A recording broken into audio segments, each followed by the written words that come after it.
It's one small step for man, one giant leap for mankind.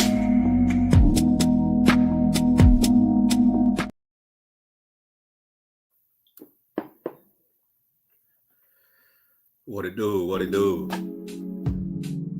Welcome to another episode of Let's Bet It.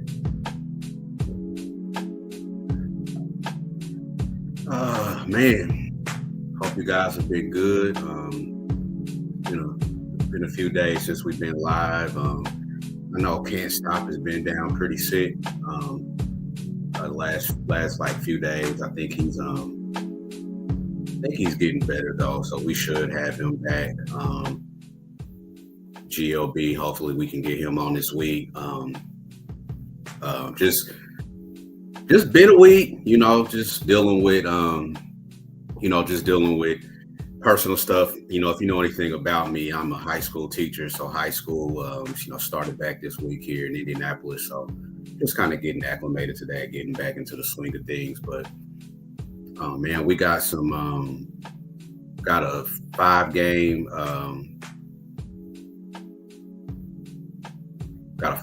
slate on tap today. If you've been following me on Twitter, it's been pretty good to me the last the WNBA has been pretty good to me the last week or so.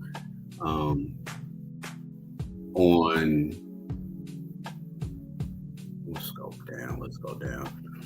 So I had one play. Obviously, there weren't any games yesterday. On Sunday, I had one play, and I posted that on Twitter. That was the Mercury minus 10.5 that hit. The day before that, I went 3-0. I pretty much milked that.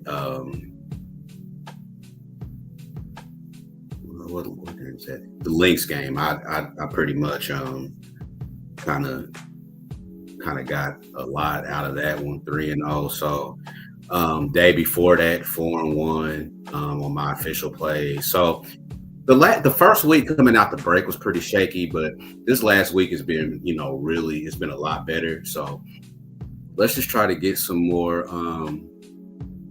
Let's just try to get some more winners tonight. Let's hit the chat before we got a couple comments in the chat before we hit it. T Moss, man, thank you for tapping in.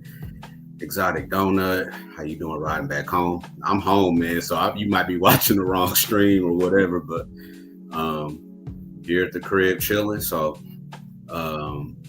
let's get into some games, man. Wings and Liberty. Liberty are laying 10.5 at home. The total is sitting at 176.5. This total actually opened up, I believe, at 7.5, and the total was at 169, and it's up to 178 now. And I put this banner up maybe 30 minutes ago, and it's up to 178. So this total has nearly jumped 10 points. Injury report for these two teams. Maisha Hines-Allen is out. She was ruled out earlier today. Harris out for season, obviously. Stewie, Kennedy Burke, Sobley still out. Their front court pretty much is still out for New York. The last 5 games, both of these teams have lost 4 or 5. Dallas coming off of a 88-78 loss to the Fever, and that was on the road. So they are back home after a 4-game road trip. New York is coming off of an 87-78 win in Connecticut. So this is the first game off of a 4-game road trip. So kind of opposite sides of the spectrum. Dallas has, a rest advantage. They haven't played since the first, while the Liberty played on Sunday. So just taking a quick breakdown of this game. Obviously, this total has shot up. This total is almost shot up to the point where I almost want to play the under. The under would almost be my look. 178 is a lot. I feel like that's got to be the highest total of the season. So I did make a play in this game, and it wasn't on the side of the total. It was actually on a prop. And my prop that I played was Jonquel Jones under 12 and a half rebounds and assists. She's went under this 9 out of the last 10 games that she's played in. And out of the last 20 games, she's went under this 75% of the time. I think for the season, she's 70% of this under. Dallas is a good rebounding team. Even though they're terrible defensively, they're a good rebounding team, especially against centers, which is where Jonquel spends a lot of her time. They are fourth in rebounds per game, and they're first in offensive rebound percentage. So I feel like if they can't do anything else, obviously we know they can't play defense. I think that they can keep Jonquel, relatively off the boards because they're so good at getting second chances. So it's going to limit Jonquel getting her looks as far as getting defensive rebounding. She's not really a strong offensive rebounder either. So I really like this play. I played it. Got it on ESPN Bet at -110. So Jonquel Jones under 12 and a half rebounds and assists. If I had to play a side, just looking at it, I kind of almost would take Dallas here. I mean, New York has just not looked good.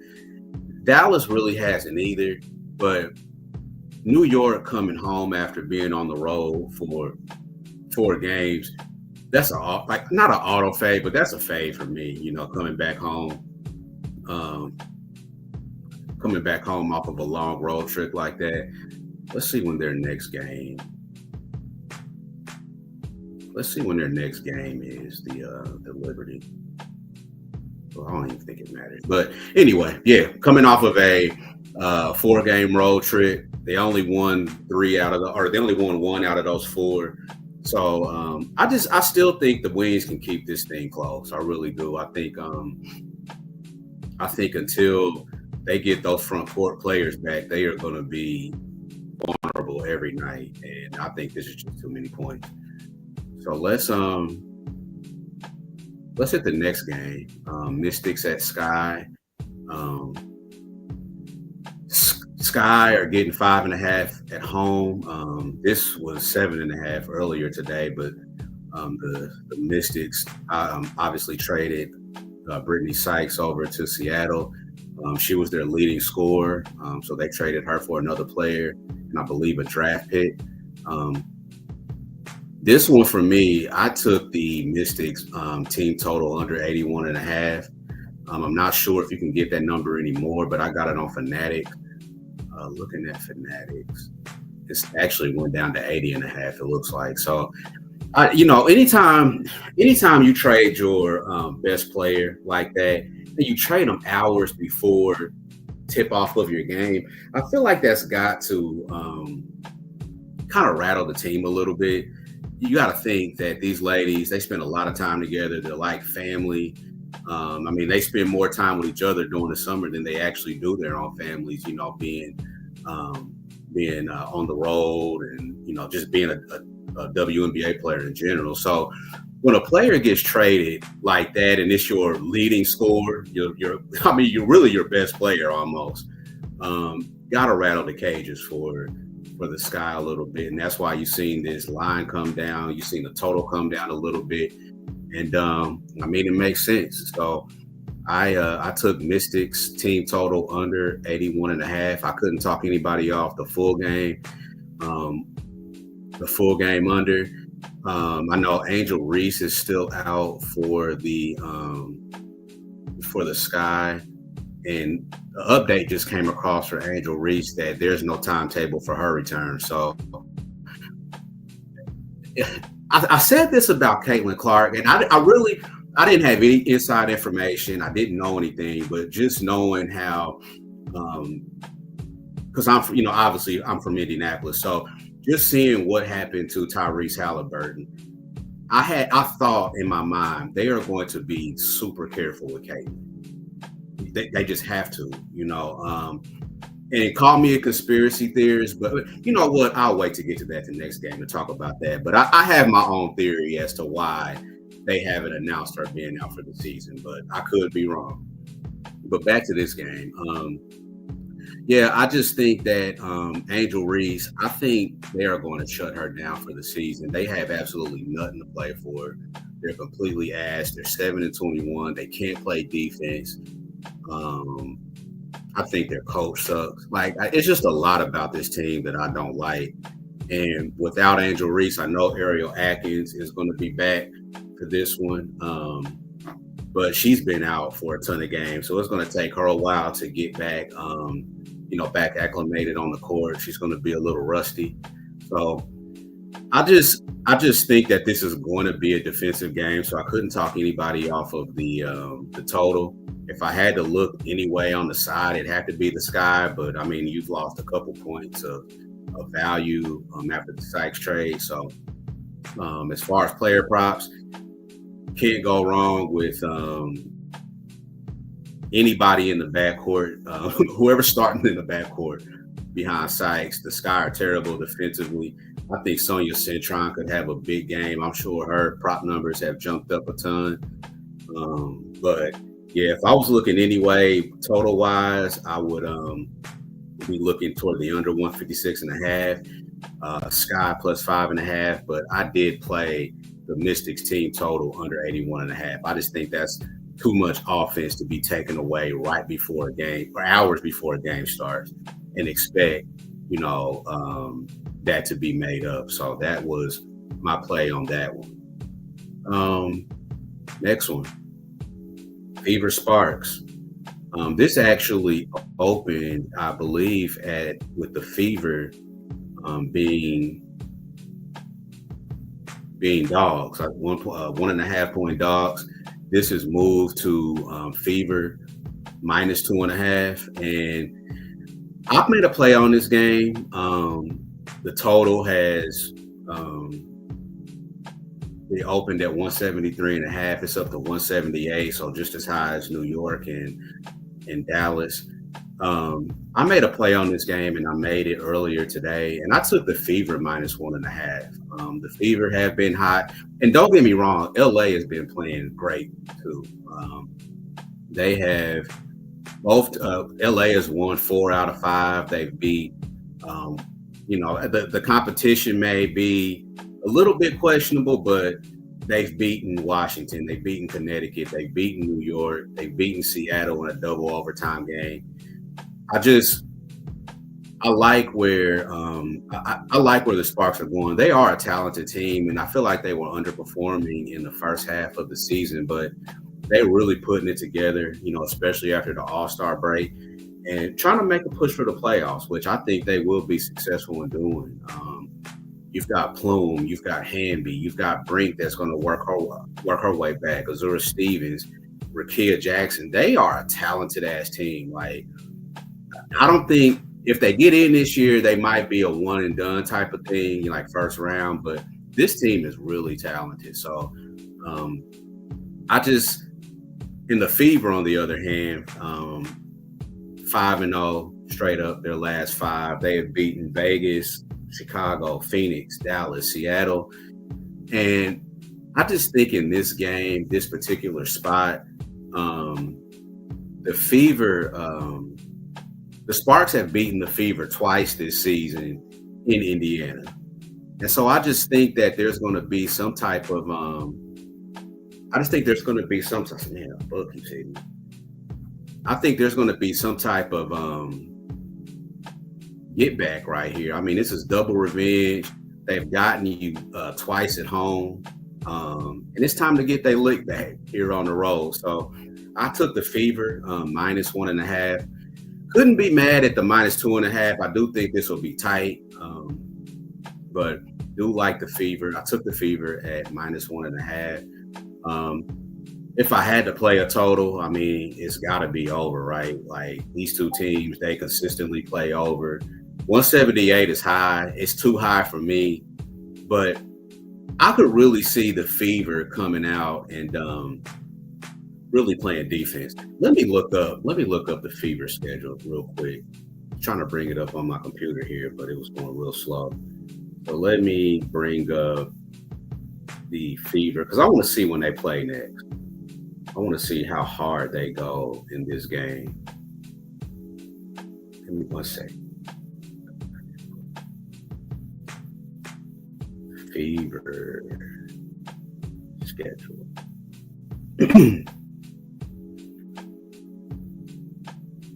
Okay, so they got another one in Phoenix on Thursday. I could really see this. I feel like the Phoenix game could be a scheduled loss for them. I really see them going hard in this game because they just beat Phoenix at home the other day. I could really see the Phoenix game being a scheduled loss for them and them going hard in this game and winning this one. So I like the Fever. I took them, and that is my play for that one. Next game up, Lynx at Storm. Storm are laying 1.5 at home. Total is sitting at 157.5. It looks like Dejanay is going to be making her. Is she going to be playing tonight? I believe she is. But I took the Lynx team total under 77.5. Obviously, they're not going to have a fee for 2 weeks, sprained ankle. Glad it was just a sprained ankle because it looked worse than it actually did. But I think for now, and especially with them being getting Dejanay, and she's more of a defensive player. I think the Storm are going to play defense tonight, and I just don't think that. I don't think that the Lynx are going to be able to score over 77.5 without fee. They've played 3 games without her, went well under this total in 2 of them. The other one, they got to 82, and that was against Dallas. And we know Dallas just doesn't play any defense. So, I think that under 77.5, Seattle, they're not a bad defensive team, and they're not really good either, but they know how to get stops. And I think without Fee out there, I think they'll be able to get enough stops to keep the Lynx. I would say in the lower 70s. That's kind of what will be my look there. I think 77.5 is too many points. Player props, I didn't bet anything on this game. Alana Smith is always a good look with her threes. Somebody's going to have to make up some points with Fee out. So Alana Smith points is another good look. But the Lynx team total under 77.5 is what I'm playing for that game. Let's hit this last one. I actually just made a play on this game. I don't know if I posted it on X or not, but if I haven't, I will be right after the show.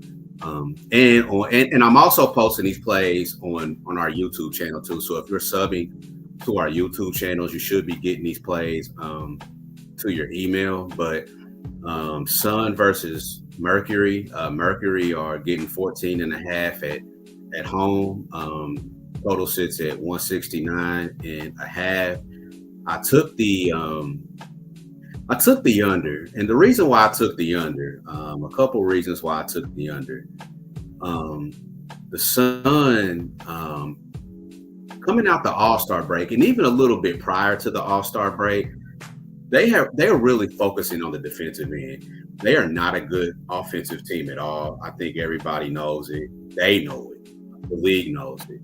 And for a young team that's trying to find their identity, I think playing defense is the best thing that they can do. The high school that I teach at, and I attend quite a few basketball practices, with the varsity team, and I get to watch. And we're not the best offensive team, but what they're focusing on is getting stops on the defensive end.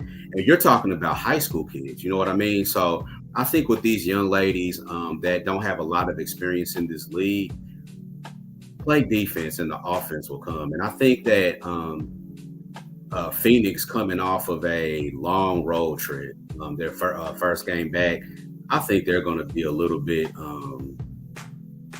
sloppy to start. I can see it. Connecticut is coming in. They've won 2 out of their last 5. They got to win against New York. They got to win against the Valkyries. So they've gotten a couple of good wins against quality teams. Granted, New York is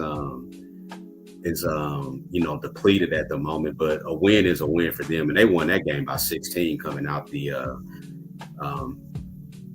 I don't know if that was coming out the break. I don't think that was coming out the break, but I think Connecticut could possibly. I really thought that they could be the worst team in NBA, or not NBA, but WNBA history to start the season. But they're slowly getting better. They're covering, and I really think that the first half spread for them is an excellent look. I took the under 169.5 because I just believe that the Sun are going to play enough defense, and I believe that the Mercury are going to be really rusty coming off the road trip, first game back home. So combine those two factors, I think this game goes under 169.5. I took that minus 115 on Fanatics, and I really might get to this Sun first half spread. Not sure what the number is. I figure it's got to be plus 7.5, plus 7, something like that. But I think this team could be a scrappy team, and they could.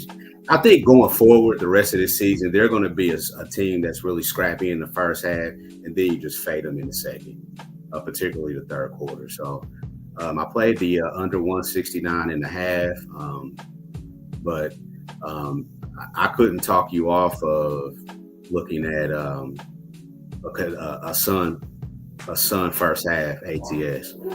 Should be plus 7.5. Don't have the number in front of me, but I'm going to look at it when I get off here, and that should really be a good look. I think that's it, man. I got 4 plays out there. If I had to do a best bet for the show, like I said, I've bet all these, but for the show, I got to go Lynx. No, I'm not going Lynx. I'm going Mystics team total under. I just think losing your leading scorer, especially to a trade like this, kind of right before game time, I just feel like they might be a little flat coming out this one. I know Chicago doesn't play defense, but I just feel like the Mystics, they also play slow anyway. I just feel like they are going to have it's going to be a struggle for them offensively without their leading scorer. So Mystics team total under 81.5 for me is my best play. But go and check me out on Twitter. Dropping Dimes, can't stop. He's got his plays up. GOB has a couple of systems up for baseball today. So, just continue to follow us on Twitter. Like, comment, help us get the algorithm up. Got 91 subs. Trying to get to 100, man. So tell your friends about the show. We should be back on tomorrow to talk a little more. I feel like there might be one game that needs to be talked about, but we'll get on here and talk about it. And until then, peace out, and John Witherspoon will end the show for us. If you broke, try to have a nice day. If you're fat, try to have a nice day. If you're skinny, try to have a nice day. If you got a big head, try to have a nice day. If your mama's ugly, try to have a nice day. If your daddy whoop your ass, try to have a nice day. If a dog bites you in the ass, bite him back and try to have a nice day. Try to have a nice day. See, that's my theme. Try to have a nice day. I'm about to leave right now and go try to have me a nice day. All right. Try to have a nice day.